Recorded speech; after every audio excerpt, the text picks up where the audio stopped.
जैसे operation lotus की चर्चा होती थी, ऐसे ऑपरेशन टाइगर शब्द बार बार इस्तेमाल किया जा रहा है और कहा जा रहा है कि उद्धव ठाकरे गुट के कुछ सांसद एकनाथ शिंदे के संपर्क में हैं और उद्धव ठाकरे यूबीटी शिवसेना जो है उसमें टूट फूट हो सकती है। क्या ये इस संभावना पर यकीन करने के कुछ हमारे पास कारण हैं अभी?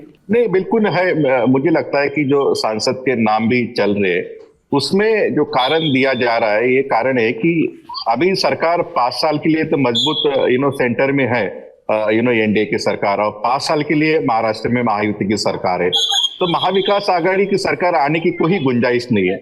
और दूसरी बात कि जो अपोजिशन है महाविकास आघाड़ी का, वो तो बिल्कुल एक डाउन कट्टू साइड डाउन साइड जैसे भी हम लफ्ज इस्तेमाल करेंगे हो गया है।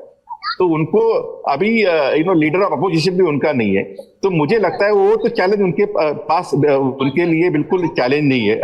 इनके लिए महायुति के लिए चैलेंज सिर्फ विद इन द पार्टी है। जो लोग है विद इन द पार्टी, उनको कैसे संभाला जाए, क्योंकि वही लोग एक बार चैलेंजर बन सकते हैं कि कोई चीजें गलत तरीके से जाएंगी तो वही लोग चैलेंजर बन सकते।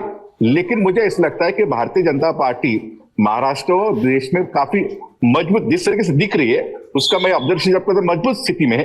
देवेंद्र फडणवीस भी जो महाराष्ट्र के भारतीय जनता पार्टी के जो कद्दावर लीडर है, वो भी काफी मजबूत स्थिति में महाराष्ट्र में 10 साल भी वो महाराष्ट्र के मुख्यमंत्री रह सकते हैं। ऐसी सिचुएशन आज की तारीख में महाराष्ट्र की राजनीति हम देख रहे हैं। लेकिन कल चीजें गलत तरीके से चलेगी और उल्टे पुल्टे चलेगी तो चीजें बदल भी सकती है। लेकिन वैसी हालत बिल्कुल नहीं लग रही। भारतीय जनता पार्टी काफी मजबूत स्थिति में, लेकिन उसके वजह से ही मुझे लगता है कि फिर मैं वापस वो शरद पवार की जो स्टेटमेंट उसके ऊपर आना चाहता हूं। उसके वजह से ही शरद पवार ने एकनाथ शिंदे को तारीफ करना और दूसरी तरफ उद्धव ठाकरे को देवेंद्र फडणवीस नजदीक लाना, ये चीजें हो रही है। इसलिए ये जो पॉलिटिकल रीअलाइनमेंट है, उसका जो चर्निंग है, उसका जो ये बवंडर है, किस तरह वो धीरे जा रहा है, तेजी पकड़ रहा है, तो इसमें क्या टूटेगा क्या जुड़ेगा, एक ये आगे जाने वाली बात है। लेकिन कुछ भी हो सकता है, इसलिए बवंडर तो अभी बिल्कुल मजबूत है, टूटने वाला नहीं है। लेकिन शरद पवार जैसे जो राजनीति में मचे हुए लोग हैं, वो धीरे धीरे उनको पता है अभी ये टूटेगा नहीं, लेकिन तोड़ने का बिल्कुल वो कोशिश करेंगे। इस तरीके से तो उस तरीके से वो चीजें होगी। लेकिन आज की तारीख में भारतीय जनता पार्टी काफी मजबूत स्थिति में महाराष्ट्र में, देश में ये सब चीजें होने की काफी संभावना नहीं है। जब तक भारतीय जनता पार्टी नहीं चाहती कि इनको साथ में रखना नहीं रखना, जो चीजें वो चाहेंगे वो चीजें आने वाली राजनीति में होगी। बीजेपी के सामने अब सबसे बड़ी चुनौती ये होगी कि 137 तो उनके आ गए आज की स्थिति में, अलायंस के साथ में वो 200 के ऊपर चले गए। लेकिन अब ये अलायंस जो साथ में दोनों लोग हैं ना, उनका क्या करना है? उनको छिटक देना है, समा लेना है, आगे जाके कहीं यही अपने लिए सिरदर्द ना बन जाए, क्योंकि इससे पहले शिवसेना यूबीटी के साथ हमने देखा क्या हुआ उनका।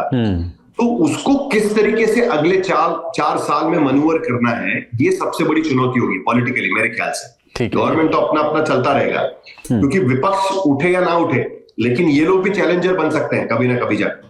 तो इनको कैसे हैंडल करना है? आज की स्थिति में भी 137 मिलने के बाद भी उनको बहुत सारी चीजें देनी पड़ी है ना, मंत्री पद हो या बाकी सारी चीजें हो, एडजस्टमेंट तो करना ही पड़ रहा है लोकसभा की वजह से। लोकसभा में उनकी सीटें नहीं है इसकी वजह से। तो ये दिक्कत तो उनको है आज की स्थिति में। एक आदमी ज्यादा है इस अलायंस में, उनको मालूम है इस घर में 2 लोगों की जगह है, तीसरा आदमी भी बैठा हुआ है यहाँ पर। अब वो जो 3 है उसको एक 2 कैसे बना है, वो उसका एक उनके दिमाग में कुछ चल रहा होगा। मेरे ख्याल से अगले 3-4 साल में हमें दिखने लगेगा कि कहां पर क्या जा रहा है, कौन किस पे समा रहा है, कौन किसको बाहर निकाला जा रहा है। ये सारी चीजें धीरे धीरे साफ हो जाएंगी। राजनीति का चक्र गोल है और चीजें एक दूसरे से इंटरकनेक्टेड है। 2 दलों के या 2 नेताओं के आपसी बर्ताव, आपसी व्यवहार, आपसी संबंध, तीसरे का एक्शन क्या होगा ये भी तय कर रहे हैं महाराष्ट्र में।